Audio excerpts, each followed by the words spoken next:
जय माँ इंद्राक्षी जय अम्बे। इंद्राक्षी धाम के ज्योतिष पाठशाला कार्यक्रम में आप सभी का हम स्वागत करते हैं।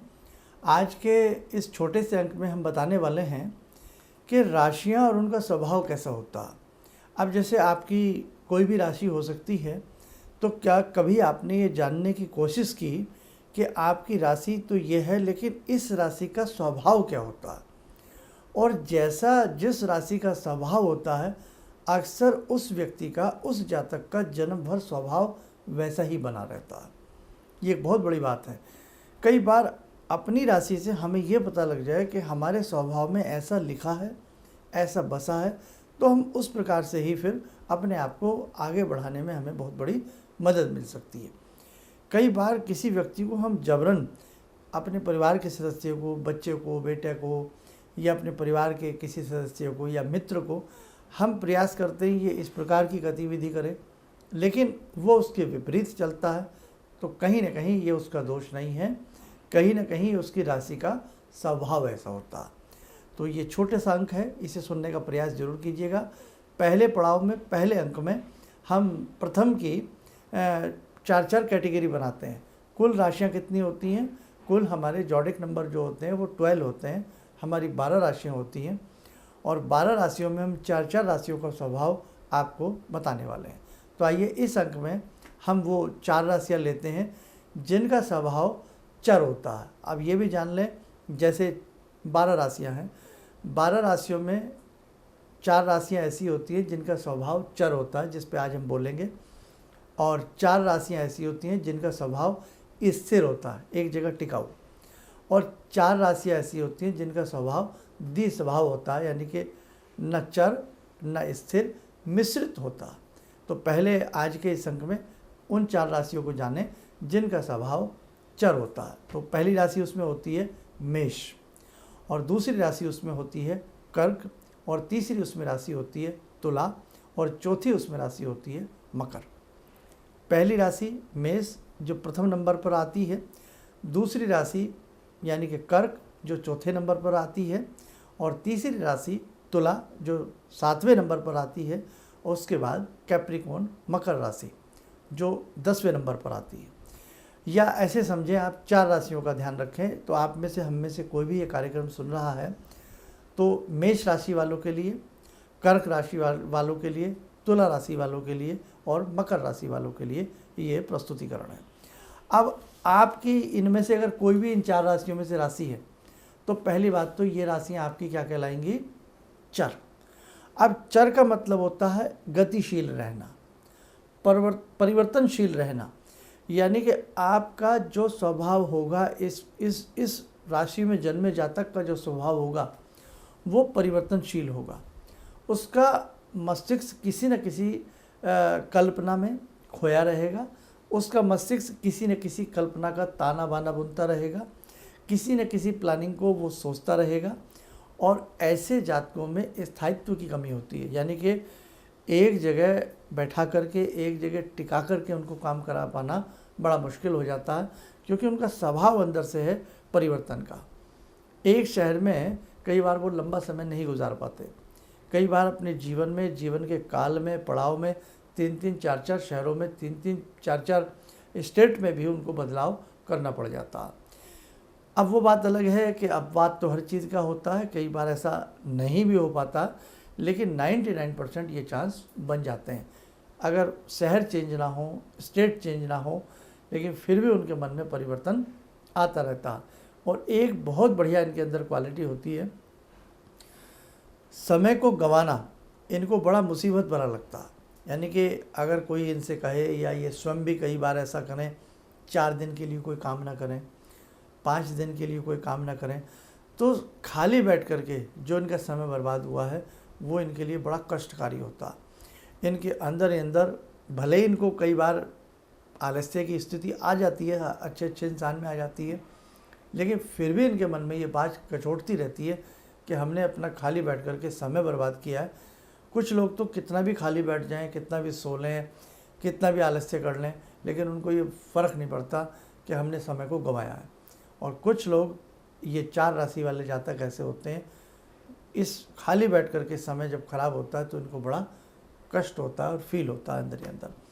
अब दूसरी बात, इनको परिवर्तन बहुत प्रिय है। इनके कई बार जो इनके अपने काम होते हैं, इनकी जॉब होती है या इनका बिजनेस होता है, उसमें भी कई बार कई पड़ाव वाले परिवर्तन इनके जीवन में आते हैं। तो ये आज हमने आपको संक्षिप्त में बताया। चर राशि, ये 4 चर राशियाँ होती हैं, नोट कर लेना अच्छे से। आपके बच्चों की ये राशि हो सकती है, इनमें से 4 में से कोई आपकी हो सकती है, आपके किसी मित्र की हो सकती है। लेकिन एक बात बहुत वीआईपी है, बहुत इम्पोर्टेंट है, ध्यान से सुनने वाला पॉइंट है। क्या राशि कौन सी? अब 2 प्रकार की राशियाँ होती हैं। एक तो आप अपनी मर्ज़ी से अपने बच्चे का नाम रख देते हैं या कोई भी रख देता है, फूफा, नाना, नानी, काका, काकी, वो नाम हमारा प्रचलित हो जाता है और हम उस नाम की राशि को पढ़ने और सुनने लगते हैं।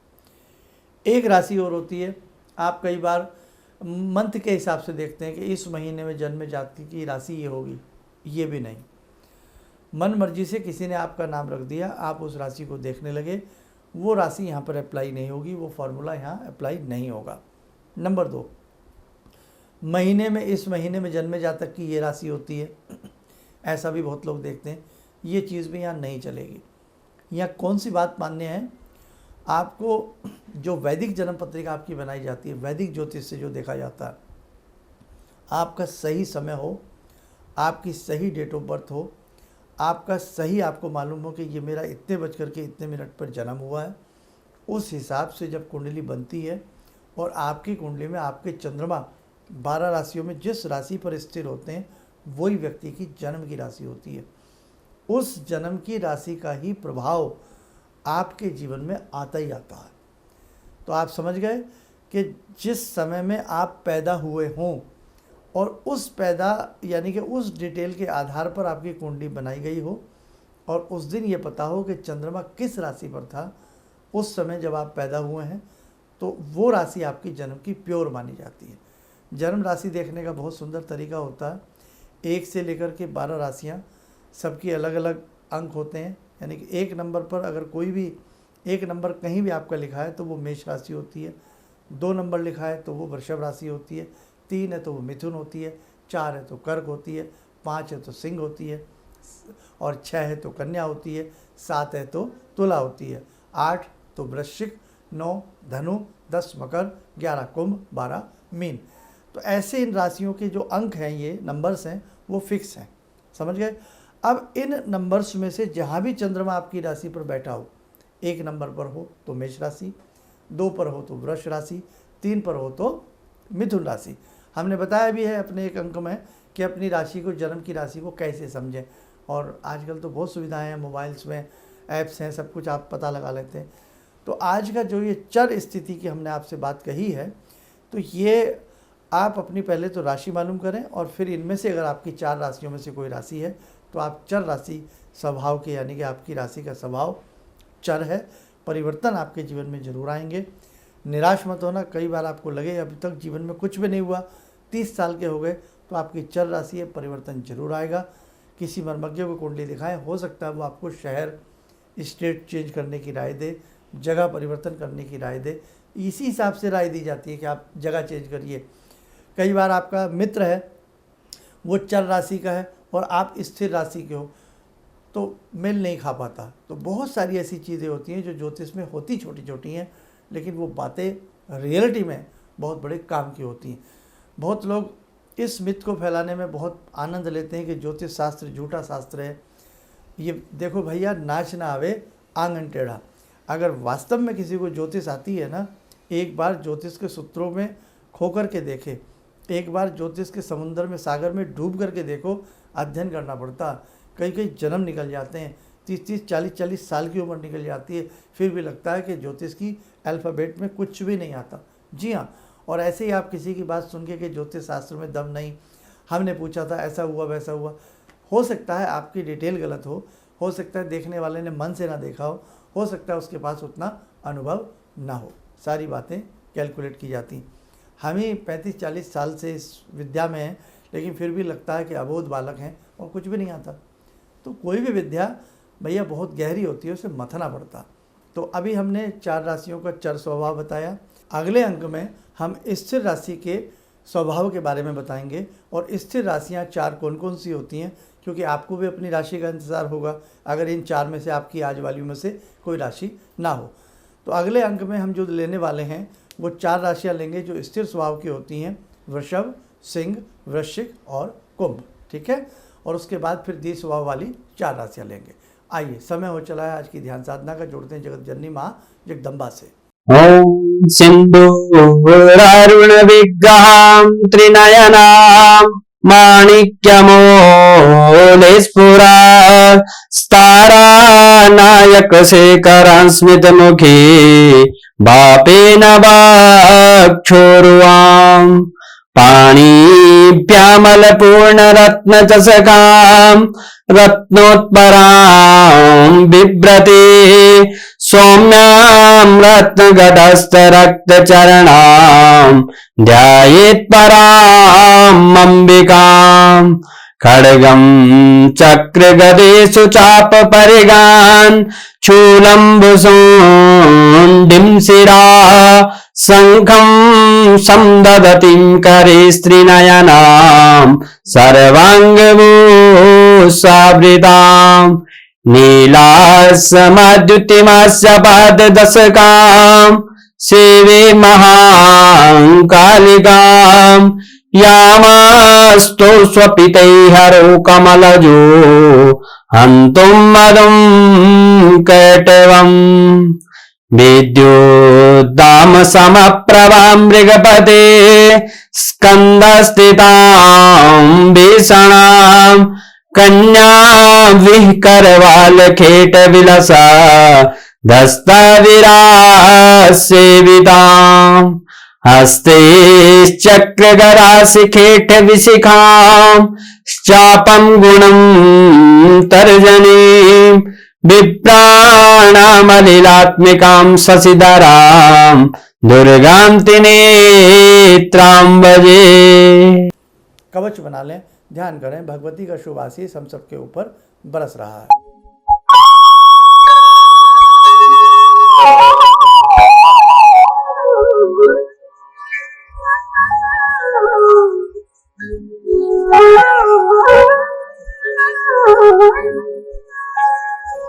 ओम बोलते हुए नेत्र खोलें, सामान्य हो जाए।